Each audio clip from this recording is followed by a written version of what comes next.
समझ लगेगी भी, बट IIT लिए बहुत जरूरी है टॉपिक। देखो भी हुण इस टॉपिक नूं आपां किद्दां याद रखना, क्योंकि इत्थे ना तुहानूं की होना, क्वेश्चन आना वा यूनीफॉर्मली चार्ज स्फीयर दे नाल रिलेटेड। हुण जिहड़ा यूनीफॉर्मली चार्ज स्फीयर है वो ऑलरेडी आपां रिजल्ट डिराइव कर चुके हैं यूजिंग गॉस लॉ, है ना। तो वो मैं रिजल्ट पहला थोड़ी देर लिए तुहाडे सामने डिस्कस कर रहा कि अगर मेरे कोल एक यूनीफॉर्मली चार्ज स्फीयर है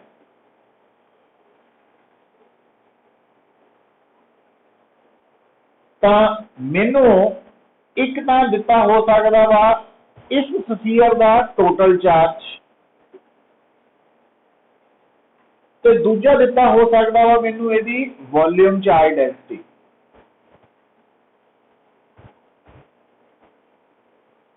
और क्योंकि ये स्फीयर है तो अंडरस्टूड है भी ये कोई ना कोई सेंटर भी होएगा ते नाल रेडियस भी होएगा। अच्छा हुण भाई अगर मैनू कोई कहे कि थोड़े कोल एक यूनीफॉर्मली चार्ज स्फीयर है तो उहदे एक्सटीरियर पॉइंट से इंटेंसिटी का मैग्नीट्यूड ते डायरेक्शन दसो, तो एक्सटीरियर पॉइंट के लिए चाहे यूनीफॉर्मली चार्ज स्फीयर है चाहे यूनीफॉर्मली चार्ज स्फेरिकल शेल है, दोनों का रिजल्ट पॉइंट चार्ज वर्गा होंदा। तो उहदे मैनू सिर्फ आ चाहिए वा कि सेंटर तो दूरी कितनी है तो यदा टोटल चार्ज कितना, आ फार्मूला वा ते आ आंसर आ गया, है ना। तो डायरेक्शन जिहड़ी है जदों भी electric field due to spherical shell या स्फीयर है वो हमेशा अलोंग द रेडियस है। पर ये ध्यान रख लेना ये थोड़ा स्फीयर या शेल पॉजिटिवली चार्ज है तो अलोंग द रेडियस है, बट आउटवर्ड अवे कह लो, तो जे वो नैगेटिवली चार्ज है तो टूवर्ड होएगा एक्सटीरियर से। हुण आम तौर पे स्फीयर की होना वा चार्ज पॉजिटिव ही होना वा, है ना। तो जे ये पॉजिटिवली चार्ज है तो फिर इंटेंसिटी इदा लिख देनी है डायरेक्शन अवे, तो जे यही तुहानू कहे भी नैगेटिवली चार्ज है तो फिर तो ये काम है ना। अच्छा तो जे मैनू कोई कहे कि ये सरफेस से निकालो तो भी थानू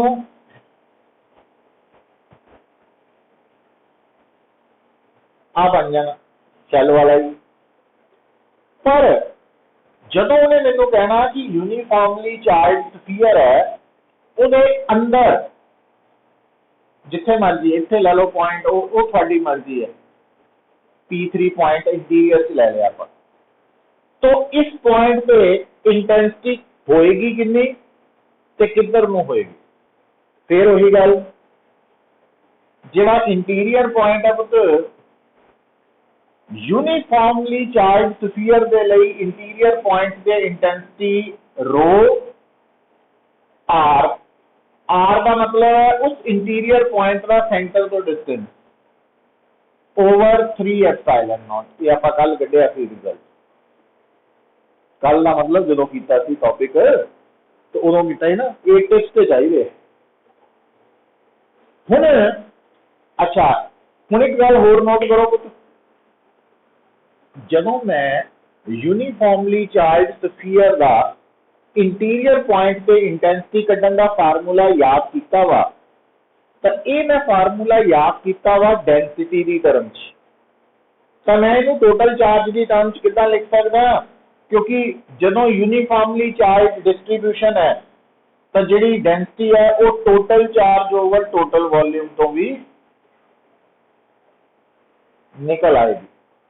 तो मैं जे इत्थे रो की वैल्यू पुट कर देना तो वो मेरे लिए इंटरनल पॉइंट लिए इंटीरियर पॉइंट लिए इंटेंसिटी का फार्मूला हो जाएगा in terms of total charge, तो जे मैं आ फार्मूला लिखना वो in terms of volume charge density होएगा। और डायरेक्शन की होएगी जे ए पॉजिटिवली चार्ज है तो अवे फ्रॉम सेंटर ते जे नैगेटिवली चार्ज है टूवर्ड्स द सेंटर, मतलब जे इत्थे हुण ये पॉजिटिवली चार्ज है अगर तो आ है इंटेंसिटी की डायरेक्शन, पर जे ये नैगेटिवली चार्ज है तो फिर इदा टूवर्ड्स बन जाए। ठीक है, तो वो बेसिक पॉइंट्स है जिहड़े थानू पता होने चाहिए। एक तो ये इन्फॉर्मेशन नोट कर लो दोबारा, इस तरह की रिवीजन हो गई तुहाडे लई कि पॉजिटिव चार्ज के कारण गिवन पॉइंट से इंटेंसिटी किधर नूं हुंदी है, अवे, ते जे वो नेगेटिव होवे तां टुवर्ड्स। पर हुण ये है यूनीफॉर्मली चार्ज स्फीयर, तो जदों आपां वर्ड अवे और टुवर्ड्स कहने आ तां उस स्फीयर दे सेंटर तो अवे ते सेंटर तो टुवर्ड्स कहना। समझ आई गल? तो पॉइंट जिथे मर्जी हो।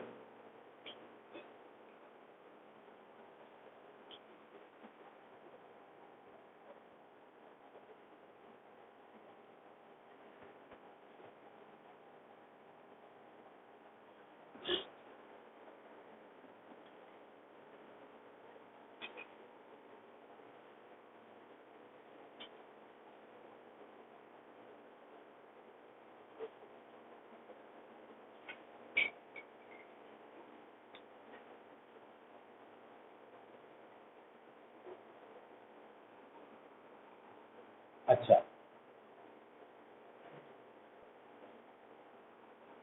हुण जदों असीं रिजल्ट मार्क कर ले या याद कर ले है ना, हुण इस तो अगला स्टैप भी आना वा IIT मेन्स दे वल, ये भी आ सकते हैं क्वेश्चन ये बिहाफ से डायरैक्ट भी। इस तो अगला स्टैप की है पुत्र, और वो थानू असाइनमेंट क्वेश्चन मिलणगे भी।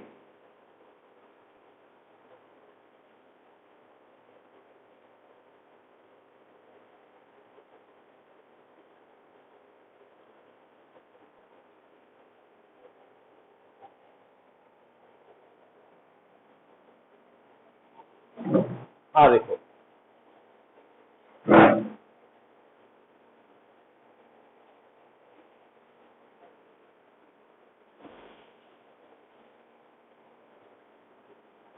कर लिया नोट?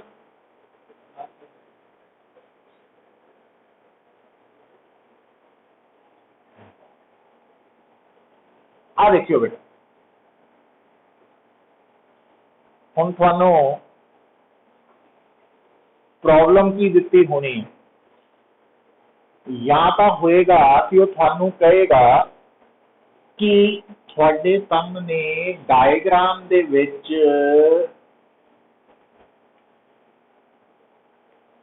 आ है यूनिफॉर्मली चार्ज स्फीयर है, जिहदी चार्ज डेंसिटी जो है वो रो है, पर इसका चार्ज पॉजिटिव है। ठीक है हो गया? तो एक दा कैसा हुण आ बेटा इहदा सेंटर है, वो भी मार्क किया होया। फिर वो कहेगा कि इहदे नाल ना एक होर स्फीयर भी है, ते वो जिहड़ा स्फीयर है वो एकदम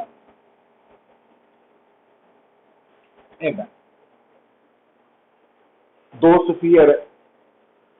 हुण आ जिहड़ा स्फीयर है ओदा सेंटर है दिस वन O2,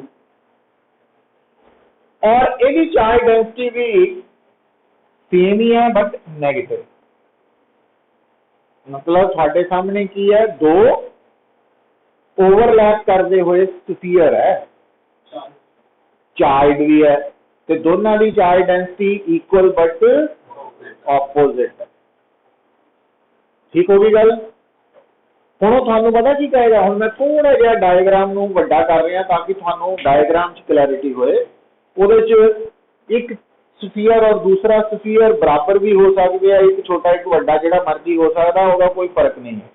तो ये थोड़ा जिहा छोटा ज़्यादा मेरे को बन गया क्योंकि ओवरलैपिंग वाला जिहड़ा एरिया ना वो थोड़ा घट गया वा, तो डायग्राम च थोड़ी जी कन्फ्यूजन हो सकती है।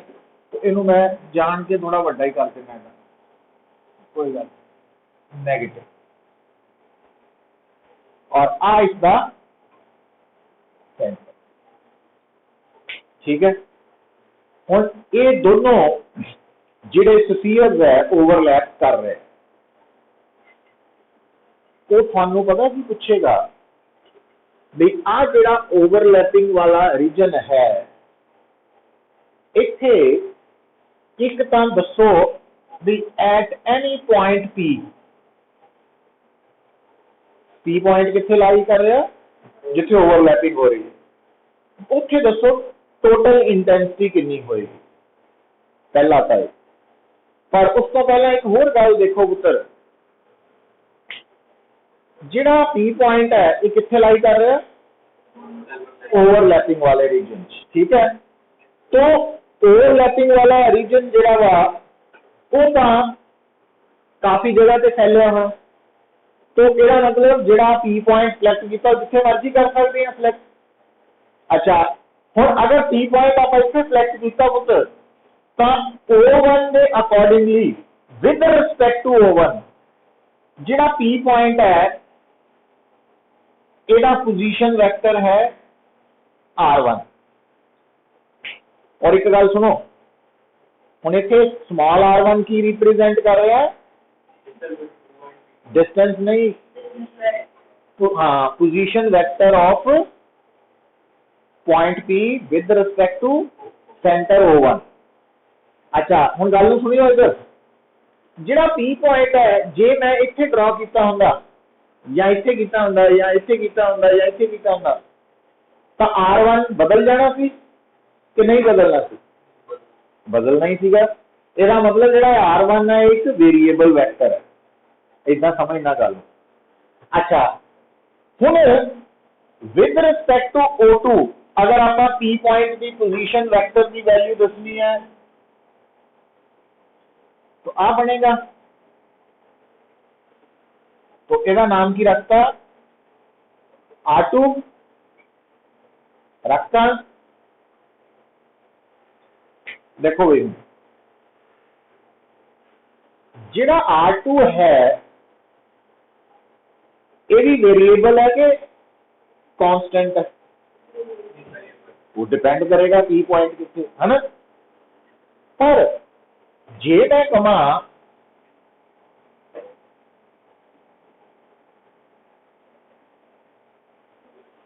आर कैपिटल आर की है,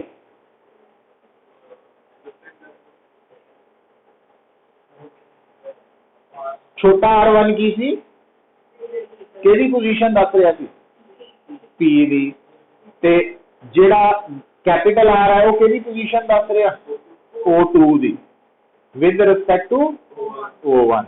हुण कैपिटल आर कांस्टेंट है कि वेरिएबल, कांस्टेंट है, क्योंकि O1 O2 तो फिक्स्ड ही है, दो स्फीयर के सेंटर का फिक्स्ड ही है, जिथे है उत्थे रहने हैं। जिहड़ा पी पॉइंट है वो ओवरलैपिंग जिथे मर्जी हो सकता सीगा, तो R1 R2 वेरिएबल है, कैपिटल आर फिक्स्ड है। पता लग गया इस बात। हुण साडा ये तो है आंसर नूं समझण दा बेस तैयार करता, हुण कढना तो ये सीगा कि find electric field intensity eight point P, P का मतलब any point is the overlapping reason. हुण सोच के दसो P पॉइंट से कुल कितनियां इंटेंसिटीज होणगियां, दो, किधर नूं ते, तो एक इंटेंसिटी किहदे करके होएगी पुत्र, फर्स्ट करके, किधर नूं होगी, R1 वेक्टर वाली है ना, आई हो E1, जान के बड़ा दिखाता मैं थोड़ा जा E1, पता लगा ना क्यों, क्योंकि सेंटर तो अवे होनी पॉजिटिव होने करके। हुण अगली गल सुनियो, जिहड़ा P पॉइंट है तुहानूं दो स्फीयर ना, हुण देखो लैफ्ट वाला जिहड़ा फर्स्ट स्फीयर देखो, जिहड़ा P पॉइंट है लैफ्ट स्फीयर के अंदर है कि बाहर, अंदर ही है कि नहीं, हाँ भी विश्व इंटीरियर पॉइंट ही है ना, ਇਹਦਾ मतलब E1 ਦਾ मैग्नीट्यूड कितना हो रो आर। अच्छा हुण गल सुनियो, आर का मतलब पता की होंदा सेंटर तो दूरी। हुण पी का O1 तो दूरी आर नहीं है, आर 1 है। पर अगली गल जे मैं इहनूं वैक्टर फॉर्म च लिखना चाहना वा जे मैं इदा वैक्टर लिखा तो आ भी लिख सकदा। क्यों? क्योंकि डायग्राम दे विच R1 वैक्टर ते E1 वैक्टर दोनों की डायरेक्शन सेम है, तो इदा लिख सकदा। ठीक है, लिख लिया। हुण P पॉइंट पे होर किहड़ा इलैक्ट्रिक फील्ड है R2 का, सॉरी इहदा O2 कह लो या राइट स्फीयर का किधर नूं हो, क्योंकि आ नैगेटिव है तो ये सेंटर वाल हो इदा E2। और इस E2 का मैग्नीट्यूड लिख सकते पुत्र रो R2 बाय 3 एप्सिलॉन नॉट, ये मैग्नीट्यूड लिख लिया ना। पर जे वैक्टर फॉर्म च लिखना फिर एरो आऊ, पर E2 arrow the direction R2 दे, हाँ तो इतने माइनस भी आऊ तो इतने एरो भी आऊ। देखो ना, तो सुपरपोजिशन प्रिंसिपल के अकॉर्डिंगली टोटल इंटेंसिटी कितनी हो दोनों का वैक्टर सम, वैक्टर सम जो वैक्टर सम है वो ई की आया पुत्र रो ते 3 एप्सिलॉन नॉट कॉमन आ गए ते अंदर की रह गया R1 vector minus R2 vector, है ना। वैल्यूज पुट करो ते रो ओवर 3 एप्सिलॉन नॉट कॉमन काट लो। अच्छा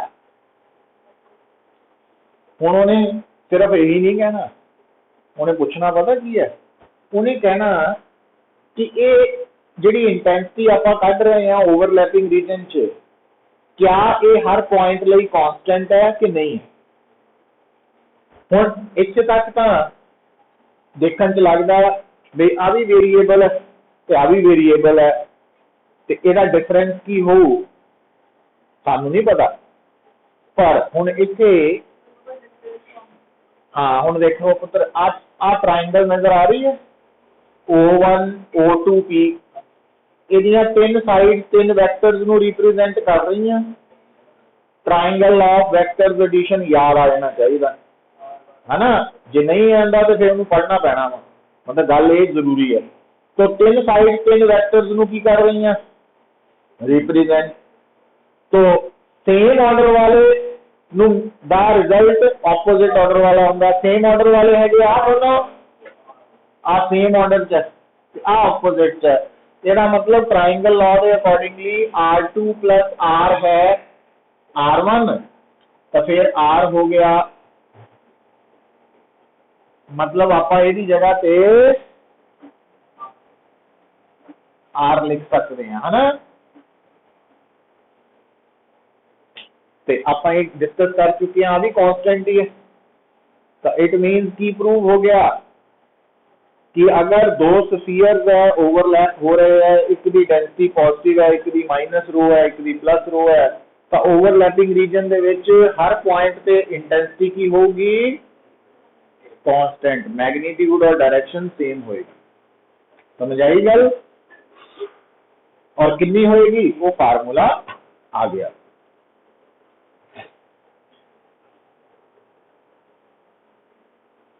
है ना।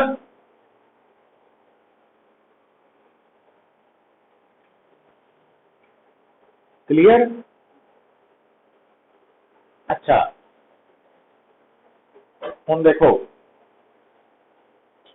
इसे क्वेश्चन नूं को अलग तरह नाल भी प्रेजेंट कर सकदा साडे सामने।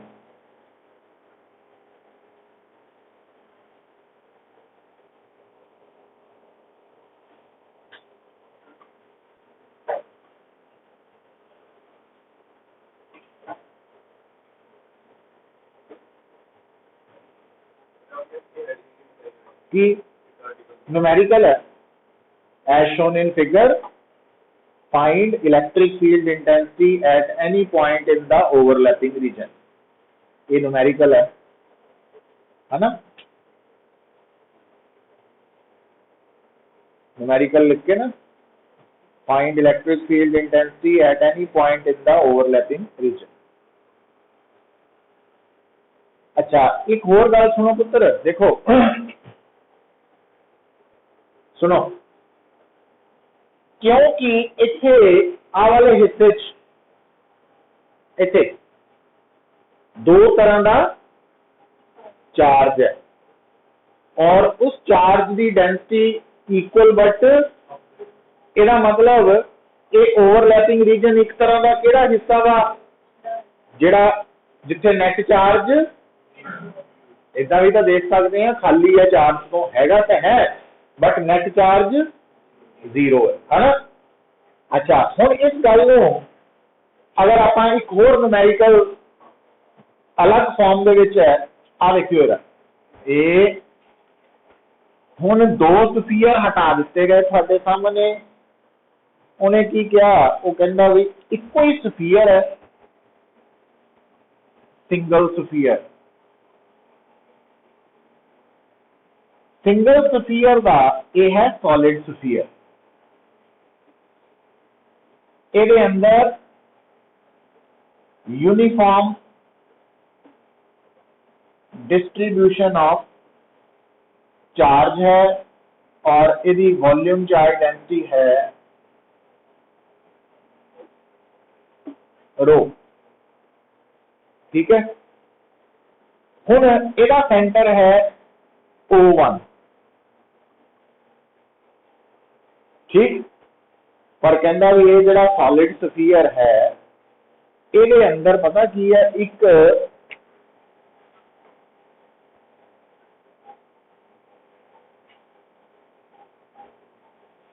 होल है,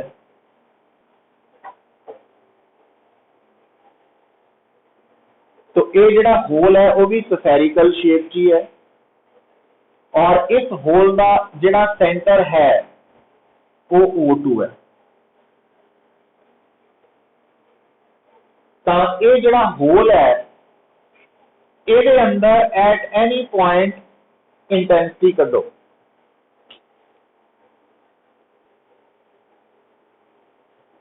हुण तुसीं सॉलिड स्फीयर विद होल, ये जिहड़ा बॉडी होनी है अंदर होल है ना, ये कंसैप्ट सेंटर ऑफ मास भी यूज होंदा, अलग अलग होना वा, बड़ा इंपॉर्टेंट कंसैप्ट है ये। तो सॉलिड स्फीयर विद होल नूं आपां पता की मनना, कंप्लीट सॉलिड स्फीयर प्लस जिहड़ा होल है ना वो भी स्फीयर ही है पर वो चार्ज डेंसिटी माइनस रो है उल्टी, ताकि क्योंकि इत्थे नेट चार्ज की है जीरो, आ हिस्सा खाली है, इत्थे नेट चार्ज की है जीरो। तो इसका मतलब जे आप इस खाली हिस्से नूं मान लीए कि यह हिस्सा पूरा सॉलिड स्फीयर है जिहदी डेंसिटी हैगी है पॉजिटिव, ते नाल आ वाला जिहड़ा सॉलिड स्फीयर है आ भी एक सॉलिड स्फीयर मान लिया पर इसकी डेंसिटी हैगी है नेगेटिव। इसका मतलब की हो गया, ये जिहड़ा होल है बेसिकली दो स्फीयर का ओवरलैपिंग रीजन नहीं बन गया, उत्थे दो स्फीयर का ओवरलैपिंग रीजन थोड़ा घट सी, इहदे विच मतलब वो डायग्राम च आपां इदां नहीं बनाया सीगा भी आ एक स्फीयर है एक आ स्फीयर है ना, तो जे मैं इहनूं अंदर नूं लियाना शुरू करा, इहनूं छोटे वाले नूं वड्डा है ना, तो ये जदों अंदर आएगा इदां अंदर आएगा तो ये मान लो इदां आ गया, तो यह हिस्सा जिहड़ा एक तरह का होल ही हो गया। होल क्यों, नेट चार्ज इत्थे जीरो है, समझ आई है गल कि नहीं। तो इसका मतलब चाहे मेरे सामने दो सॉलिड स्फीयर दिते होण अलग अलग ते ओवरलैपिंग रीजन शो किया होए, ते चाहे मेरे सामने स्फीयर के अंदर होल होए, तो रिजल्ट सेम ही है, क्योंकि फिर वही गल बननी भी इनू की कह देना आप R1, इनू की कहना R2, ते आ की हो जाना आर हो जाना ना, वही सेम केस बनना। मतलब गल में इतना याद रखना भी देखने को अलग है बट है वही कंसेप्ट। और इट मीन्स इस होल के अंदर हर पॉइंट पे इंटेंसिटी की होगी, कांस्टेंट होगी।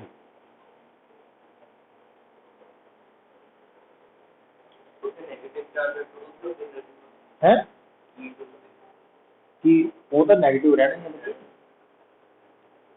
क्योंकि वो जो होल है उन्होंने आप की मनना नैगेटिव चार्ज डेंसिटी वाला अलग, ते जिहड़ा सॉलिड स्फीयर सी उन्होंने पूरा कर देना, कंप्लीट कर देना पॉजिटिव। लगी समझ?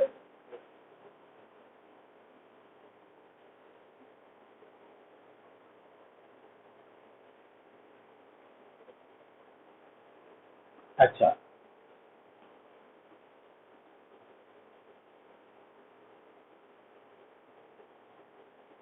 फिर पुत्र देखो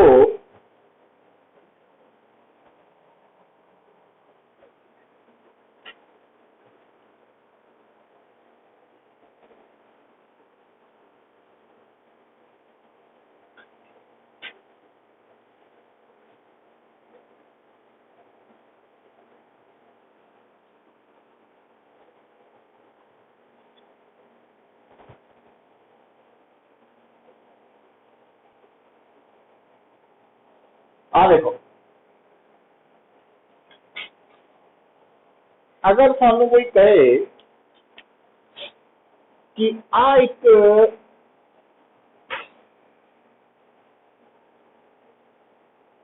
स्फीयर है जिसकी डेंसिटी है रो, रेडियस है आर, ते आ भी एक स्फीयर है, तो इहदा सेंटर है O2 और इहदा रेडियस भी आर ही है, पर इहदी डेंसिटी जिहड़ी है माइनस रो है, इदा कहता। ठीक है, गल नूं हुण पकड़ियो। हुण वो पता की कहंदा, कहंदा भी इत्थे इत्थे ओवरलैपिंग नहीं हो रही, वो कहंदा आ जिहड़ा पॉइंट है ना P, तो ये P पॉइंट O2 सेंटर तो R/2 डिस्टेंस पे है, तो दसो इत्थे टोटल इंटेंसिटी कितनी हो।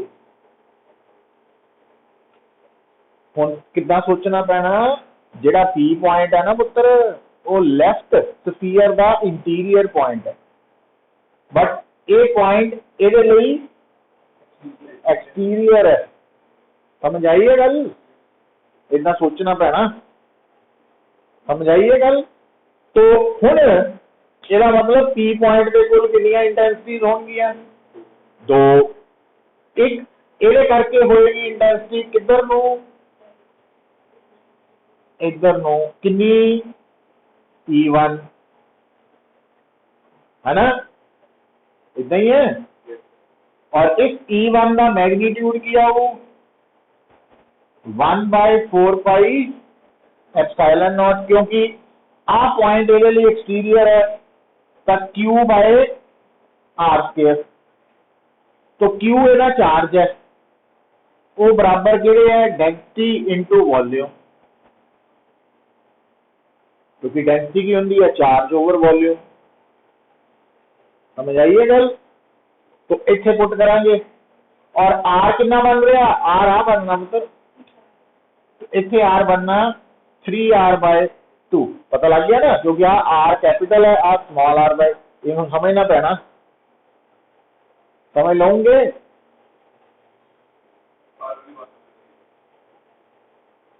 आ की है,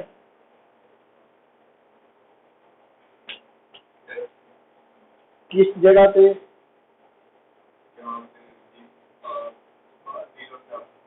किस पॉइंट पे इंटेंसिटी है पुत्र है,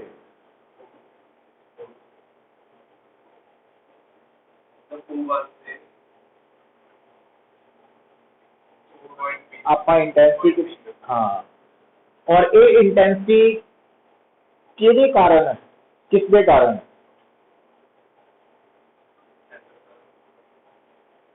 इतने कितने चार्ज स्फीयर है, एक लैफ्ट ते एक पी पॉइंट ते आ इंटेंसिटी किहदे करके है लैफ्ट दे करके और लैफ्ट दे लिए पी पॉइंट इंटीरियर है कि एक्सटीरियर और एक्सटीरियर दे विच जदों आ फार्मूला लिखते हैं उहदे च क्यू की हुंदा टोटल चार्ज ते आर की हुंदा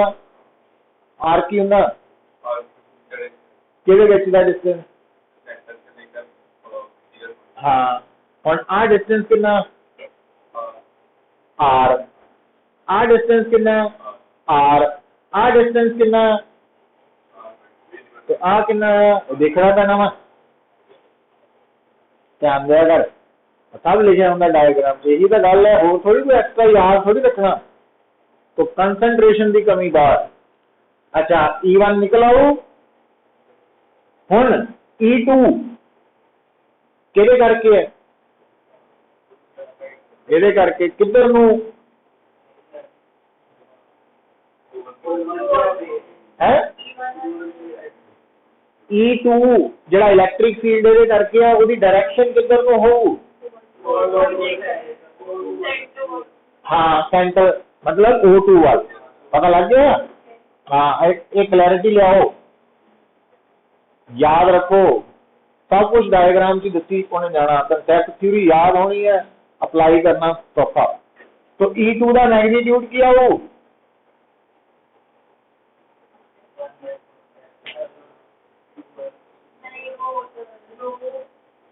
हुण जिहड़ा पी पॉइंट है ना राइट स्फीयर लई एक्सटीरियर नहीं इंटीरियर है तो की आऊ रो आर आर कितना हो गया वो मैं पुट कर देने इहदे लई आर है 3r/2 और इहदा आर है r/2 ते नीचे 3 एप्सिलॉन ठीक है अच्छा क्यू की वैल्यू पुट कर सकते हैं जी क्योंकि आप आंसर डेंसिटी की टर्म च लिया ना तो आप क्यू इत्थे पुट कर दिए इत्थे अच्छा हुण डायग्राम च E1 E2 दोनों की डायरेक्शन की है इसका मतलब रिजल्टेंट इलैक्ट्रिक फील्ड O2 ही होएगा ते मैग्नीट्यूड कितना हो रिजल्ट का दोनों के मैग्नीट्यूड का कम हो जाएगा क्लियर हुई गल कि नहीं हुई तेन लग रही है समझ पक्का तो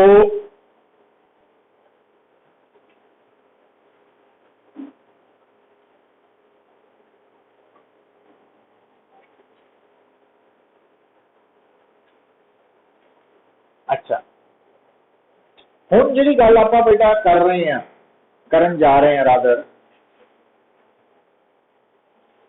वो है पूरी तरह नाल IIT वाली मेन्स की जरूरत बाकी तुहानू स्कूल दे विच पा सकते हैं न्यूमेरिकल इहदे है ना वो एक अलग इशू है बट +2 CBSE फाइनल दे विच ते या मेडिकल कॉम्पीटिशन च क्वेश्चन नहीं आने जिहड़ा हुण आपां कंसैप्ट करन लगे पर ਉਹਦੇ ਚ आने ही आने हैं IIT मेन्स ਦੇ ਵਿੱਚ ਉਹ ਕੀ है ਹੁਣ तक सुनो ਹੁਣ तक ਆਪਾਂ ਜਿਹੜਾ solid sphere charge solid sphere पढ़ते आए हैं ਉਹਦੇ ਵਿੱਚ चार्ज डिस्ट्रीब्यूशन की सीगी यूनिफॉर्म पर हुण ਆਪਾਂ करन जा रहे हैं नॉन यूनिफॉर्म तो लिख लो आ देखियो पुत्र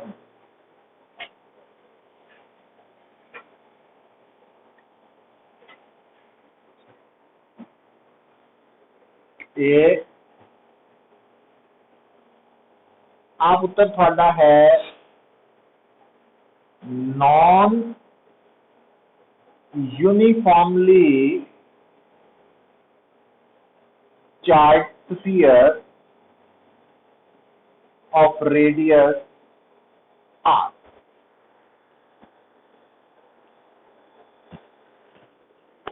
तो यदि जी चार्ज डेंसिटी है वो की होएगी चार्ज डेंसिटी की होएगी नॉन यूनिफॉर्म मतलब ये अंदर अलग अलग पॉइंट पे चार्ज डेंसिटी की होएगी डिफरेंट ठीक है और ये अंदर अलग अलग पॉइंट्स का सुनो पुत्र, अलग अलग पॉइंट्स का सेंटर तो डिस्टेंस की होएगा डिफरेंट, और आप सेंटर तो डिस्टेंस किहड़े सिंबल नाल प्रेफर करते हैं, स्मॉल आर नाल। तो आप कह सकते हैं कि नॉन यूनिफॉर्मली चार्ज स्फीयर के अंदर जिहड़ी चार्ज डेंसिटी है, वॉल्यूम चार्ज डेंसिटी रो है, वो फंक्शन ऑफ आर होएगी। फंक्शन ऑफ आर का मतलब भी थानू न्यूमेरिकल च उन्हें लिखा होना कि रो की वैल्यू के आर है, ਉਹਦੇ ਚ के कांस्टेंट होना, आर डिस्टेंस है, या वो कह सकता कि रो की वैल्यू के बाय आर है, मतलब वो एक्सप्रैशन दी होगी, घबराना नहीं है भी डेंसिटी आर से कितना डिपेंड करती है, वो स्टेटमेंट उन्हें साफ साफ लिखा होना थोड़े, या वो कहेगा रो की वैल्यू के बाय आर स्क्वायर है या आर क्यूब है, जो भी उन्हें कहना वो कहेगा। तो आर स्क्वायर जो भी लिखा हो सकता, कोई भी ऑप्शन हो सकती है। तो मतलब जे सानू वॉल्यूम चार्ज डेंसिटी इतना दी होए भी वो एक्सप्रैशन च स्मॉल आर आ रहा होए, तो इसका मतलब वो डेंसिटी फंक्शन ऑफ आर है, इदा आप कह दें। आर जनरल लिखता ना, ये लिखने का मतलब ये है कि वैल्यू दी होएगी, ठीक है। हुण देखो बेटा, हुण वो थानू कहेगा भाई इलैक्ट्रिक फील्ड निकालो, जे इत्थे क्या इलैक्ट्रिक फील्ड निकालो, तो एक केड़ा पॉइंट है एक्सटीरियर, जे इत्थे क्या निकालो तो सरफेस, ते जे इत्थे क्या निकालो तो इंटीरियर है।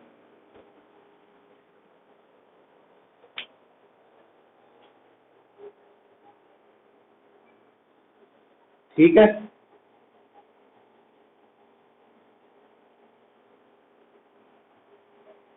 क्लियर। अच्छा, हुण एक गल जिहड़ी मैं दसन लगा पुत्र, तो वो कंसैप्ट यूनीफॉर्मली चार्ज स्फीयर लई भी एप्लीकेबल है, पर क्योंकि आप डायरैक्ट रिजल्ट पढ़ चुके हैं, इस करके उत्थे सीधा रिजल्ट ही याद हो चुका सानू, बट ये जिहड़ा कंसैप्ट है ना, वो हर जगह पे काम आंदा साडे। हुण एक गल बड़ी क्लीयर है, जदों भी आपां चार्ज स्फीयर के कारण एक्सटीरियर पॉइंट होए या सरफेस वाला पॉइंट होए या इंटीरियर पॉइंट होए, उत्थे इंटेंसिटी कढ़नी है, तो असी प्रैफरेबली गॉस लॉ लगाने। ठीक है, जिहड़ा गॉस लॉ है ना, जदों आपां उहनूं सॉल्व करते हैं तो आप देखिया ही है, स्फीयर वाले केस के विच जदों लैफ्ट साइड से आपां E vector dot D A vector लिखते हैं, तो ई डी ए cos 0 बन जाता हो जाता है ना, तो वो गल्लां आपां लिखनियां नहीं, हुण उहनूं दिमाग च लियाना। अच्छा, तो वो सारा कुछ करते करांदे करांदे जदों असीं फाइनल ते पहुंचांगे, हुण मैं जिहड़ा रिजल्ट दस्सण लगा, देखो पुत्र, चाहे तुहाडा एक्सटीरियर पॉइंट है, चाहे सरफेस वाला पॉइंट है, चाहे इंटीरियर पॉइंट है, चार्ज डिस्ट्रीब्यूशन चाहे नॉन यूनिफॉर्मली है चाहे यूनिफॉर्मली है, तो ई कड्ढण दा बेसिक फार्मूला हुंदा Q enclosed over 4 pi epsilon naught r square। की हुंदा है ना, एक बेसिक फार्मूला है कि अगर चार्ज बॉडी है थोड़े कोल स्फेरिकल शेप की, तो उहदे करके एक्सटीरियर पॉइंट से सरफेस से या इंटीरियर पॉइंट से जो इंटेंसिटी कढ़नी है, तो उन्होंने कढ़न का बेसिक फार्मूला आ है, पर उहदे विच क्यू एनक्लोज्ड की है। हाँ, हुण आ देखियो, हुण इत्थे आके थोड़ा ध्यान देना तुसीं, है ना, जिहड़ा चार्ज एनक्लोज्ड है वो पता की होना, जिहड़ा एक्सटीरियर पॉइंट है उहदा क्लोज्ड सरफेस तुहाडा जिहड़ा वा वो आ बनना,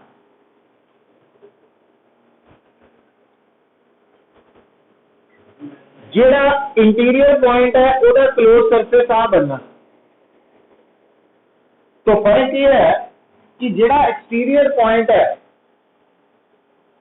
ते या जिहड़ा इंटीरियर पॉइंट सरफेस वाला पॉइंट है, दोनों के लिए क्यू एनक्लोज का मतलब की होना इस स्फीयर का टोटल चार्ज। पर जो इंटीरियर पॉइंट है वो क्यू एनक्लोज का मतलब होना सिर्फ आ वाला चार्ज। फर्क पता लगा वा? मतलब आप काम नूं सौखा करन जा रहे हैं भी एक इदां दा जनरल फार्मूला जिहड़ा हर वक्त साडी मदद कर सके कि अगर मेरे कोल चार्ज स्फीयर है, ਉਹਦੀ चार्ज डिस्ट्रीब्यूशन चाहे यूनीफॉर्म है चाहे नॉन यूनीफॉर्म है, तो ਉਹਦੇ करके इंटेंसिटी चाहे एक्सटीरियर से लभनी है चाहे सरफेस से चाहे इंटीरियर से, तो ਉਹਦੇ ਲਈ बेसिक फार्मूला आ लिख लिया, याद कर लिया ना। हुण इस फार्मूला से ध्यान देना कि जे तां फॉर एक्सटीरियर पॉइंट है, ठीक, ते फॉर इंटीरियर पॉइंट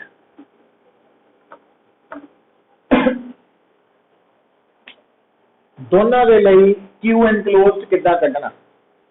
जिहड़ा एक्सटीरियर पॉइंट है उहदे लई आर तां आर ही रहना वा, ते जिहड़ा इंटीरियर पॉइंट है उहदे लई भी छोटा आर ही वरतना आपां। और आर का मतलब है कि इत्थे सेंटर तो डिस्टेंस, समझ गए गल। पर जिहड़ा एक्सटीरियर पॉइंट है या इंटीरियर पॉइंट है ਉਹਦੇ अंदर आ किदां कढ़ना क्यू एनक्लोज, ठीक है। देखो सुनो पुत्र, वॉल्यूम चार्ज डेंसिटी का फार्मूला की हुंदा वा, याद है? हमेशा डी क्यू बाय डी, ठीक है। ਉਹਦੇ डी क्यू की है, एक छोटे हिस्से का चार्ज और डीवी की है उसे छोटे हिस्से का वॉल्यूम, है ना। हुण जिहड़ा स्फीयर हुंदा ना पुत्र, जिद्दां जिहड़ी डिस्क है उन्होंने आपां की मान सकते हैं, प्लस वन कीता सी भी वो कॉन्सेंट्रिक रिंग्स तो बनी है। उदा ही असी जिहड़ा स्फीयर है उन्होंने की मान सकते हैं, काहदा बनिया होया, कॉन्सेंट्रिक स्फेरिकल शेल्स का बनिया होया। मतलब जदों असी पूरी बॉडी के छोटे छोटे टुकड़े करने हैं तो स्फीयर के केस च वो जिहड़े छोटे टुकड़े है वो किहड़ी फॉर्म च होना, स्फेरिकल शेल की फॉर्म च। हुण अगर मैं तुहाडे सामने ड्रॉ करा आ एक स्फीयर, तो इस स्फीयर का अगर आ है बेटा शेल, इहदा रेडियस आर है, तो इस शेल की थोड़ी जी की होनी है, थिकनेस भी होनी है। हुण थोड़ी जी थिकनेस आपां की लैनी है भी डी आर। तो अगर मैंने कोई कहे इस शेल का जिन्हां ने शेडेड हिस्सा दिता इहदा वॉल्यूम कढो, तो एक स्फीयर है तो इहदा सरफेस एरिया की होएगा 4 पाई आर स्क्वायर, और इहदी थिकनेस कितनी है डी आर, तो एरिया इंटू थिकनेस वॉल्यूम। तो इहदा मतलब तुसी याद की रखना, ये ट्रेनिंग कर लेनी है फॉर स्फीयर। जिथे स्फीयर आ गया उत्थे तुसी डीवी की वैल्यू की लेनी है 4 pi R square D are. क्यों? क्योंकि आप मान के चलते हैं कि स्फीयर काहदा बनया होया, नंबर ऑफ कॉन्सेंट्रिक शेल, और जिहड़ा शेल है उसका रेडियस आर है तो थिकनेस डी आर है, तो उसका वॉल्यूम शेल का वॉल्यूम है ना वो 4 pi R square D are हो गया। तो मतलब आ गल्लां जिहड़ियां वा इहनूं दिमाग च बसाना अज तां ये न्यूमेरिकल्स होने हैं, ठीक है। इसका मतलब इस फार्मूला के अकॉर्डिंगली डी क्यू हो गया रो डीवी, पर स्फीयर के लिए आ डीवी कितना लेना आपां डी आर। इसका मतलब डी क्यू की वैल्यू आ गई rho into 4 pi R square D are.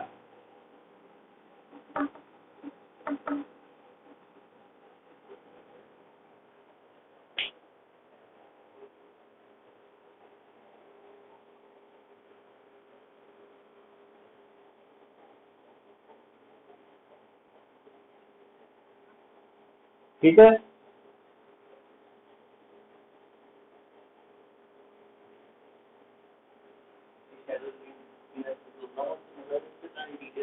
कि वो तो सेम ही रहनी पुत्र।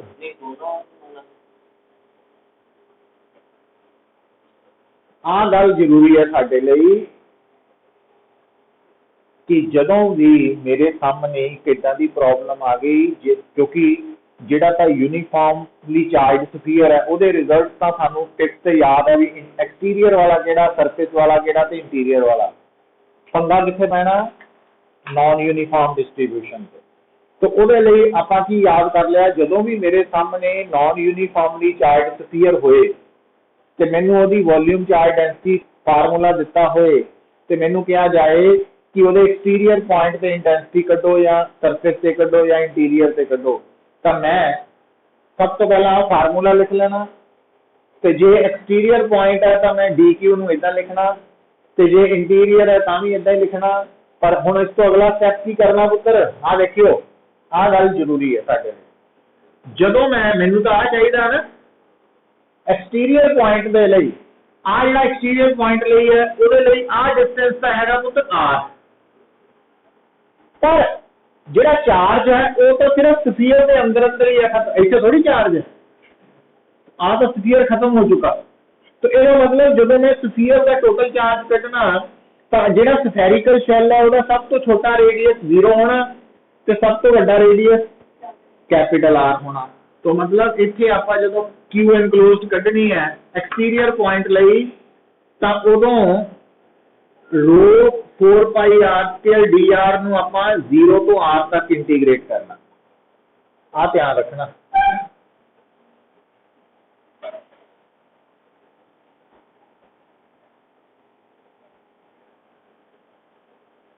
समझ आई इतना क्यों करना?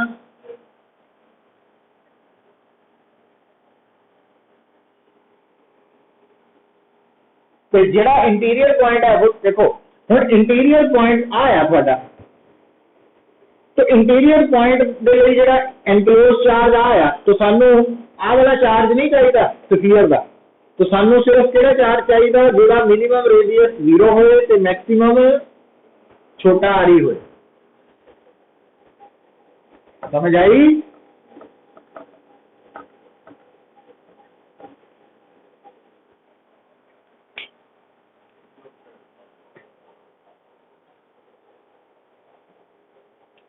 तो आ स्टेप्स याद कर सकते पुत्र?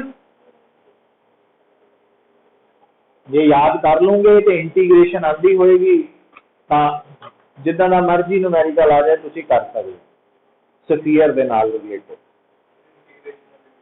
है। वो तो उदों तक तो होगा, करना पऊगा ही, क्योंकि उस तो बिना नहीं होनी। पर वो इंटीग्रेशन कोई एडी औखी भी नहीं है, नॉर्मली होनी मेन्स दे विच। जिद्दां आपां कोई न्यूमेरिकल कढ लैंदे आ, दिखाओ तो मैनूं असाइनमेंट 1.6 वाली है ना।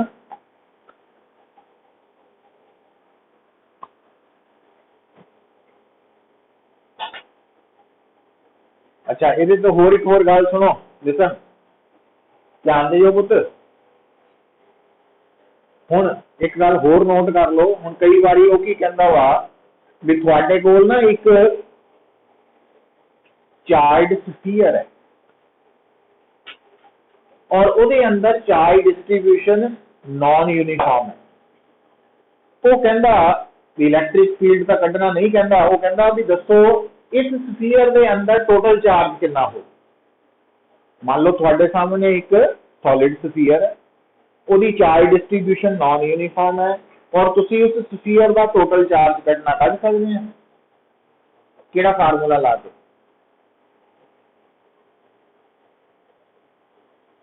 आही ला के आ की कढ़िया वा, आ पूरे स्फीयर का ही चार्ज है जिहड़ा कि एक्सटीरियर पॉइंट के अंदर अंदर। ਇਹਨੂੰ ਏਦਾਂ ਵੀ ਦੇਖਣਾ ਵਾ, ਇਹ ਨਹੀਂ ਕਹਿਣਾ ਸਰ ਨੇ ਕਰਾਇਆ ਨਹੀਂ। ਗੱਲ ਤਾਂ ਇਹੀ ਸਮਝਣ ਦੀ ਹੈ ਨਾ ਵੀ ਐਕਚੁਅਲੀ ਕੀ ਕੱਢਿਆ ਆਪਾਂ, ਪੂਰੇ ਸਫੀਅਰ ਦਾ ਚਾਰਜ ਹੀ ਕੱਢਿਆ। ਤੇ ਅੱਛਾ, ਜੇ ਮੰਨ ਲਓ ਕਵੇ ਅੱਧੇ ਸਫੀਅਰ ਦਾ ਚਾਰਜ ਕੱਢੋ ਤਾਂ ਫਿਰ ਤੁਸੀਂ 0 ਤੋਂ R2 ਲੈ ਲੈਣੀ ਲਿਮਿਟ, है ना। मतलब स्फीयर के अंदर चार्ज कड्ढण दे लई ते एक मतलब वैसे तो जे तो चार्ज डिस्ट्रीब्यूशन यूनीफॉर्म है फिर तो आपां की करते हैं, चार्ज कड्ढना तो वॉल्यूम चार्ज डेंसिटी नूं वॉल्यूम नाल मल्टीप्लाई कर देना, फिर एवं इंटीग्रेशन के चक्कर च नहीं पैना, आना रिजल्ट उही सीगा पर वो लेंथी हो जाता। पर जिथे चार्ज डिस्ट्रीब्यूशन नॉन यूनीफॉर्म है उत्थे चार्ज कड्ढण दे लई जे स्फीयर का पूरा चार्ज कड्ढना तो rho into 4 pi R square D R, ये फार्मूला हम घोटा ला लेना वा, ये आया कितों समझाता, पर जे नहीं भी समझ लगी तो इनू पकड़ लेना, इनू नहीं छड्डना थ्रू आउट। तो उहदी लिमिट की लैनी है 0 टू आर, जे पूरे स्फीयर का कढना तो जे अद्धे का कढना तो 0 टू R/2, जे 1/4 का कढना 0 टू R/4, करी जाओ तो आंसर आई जाने। बस रो की वैल्यू सानू दिती होएगी, एक्सप्रैशन वो पुट कर देनी है। तो कड्डो तो असाइनमेंट देखो, तो हम जरा एक अद्धा करके देखिए,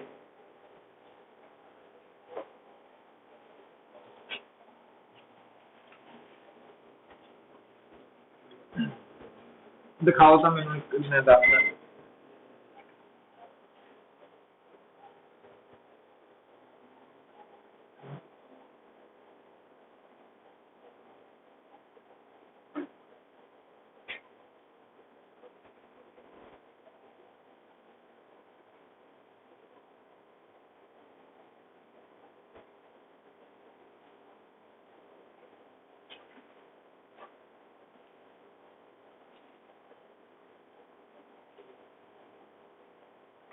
अज का 24 वाला पेज है,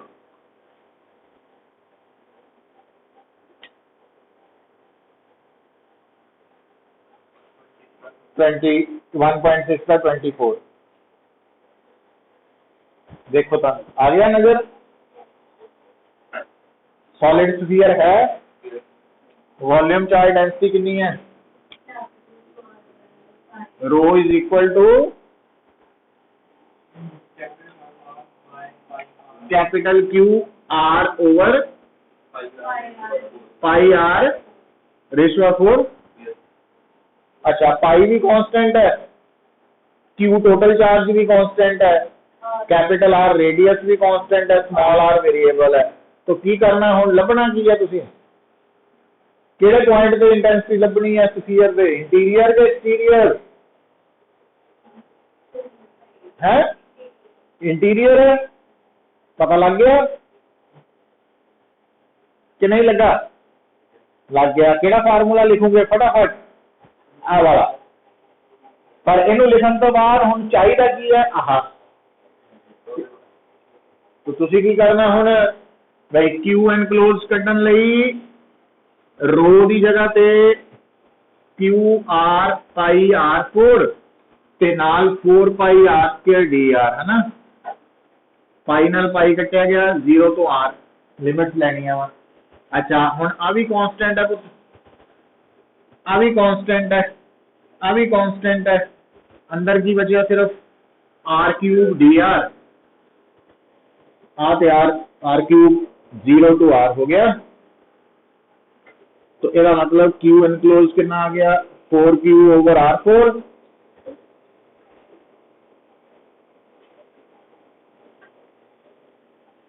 आ 4 कटिया जाना, तो क्यू R4 ओवर R आ थोड़ा, इनू इत्थे पुट कर दो,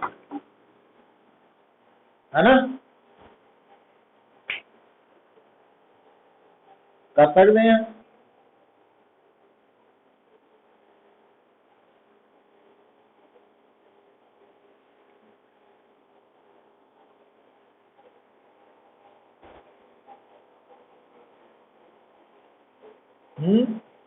आजू आंसर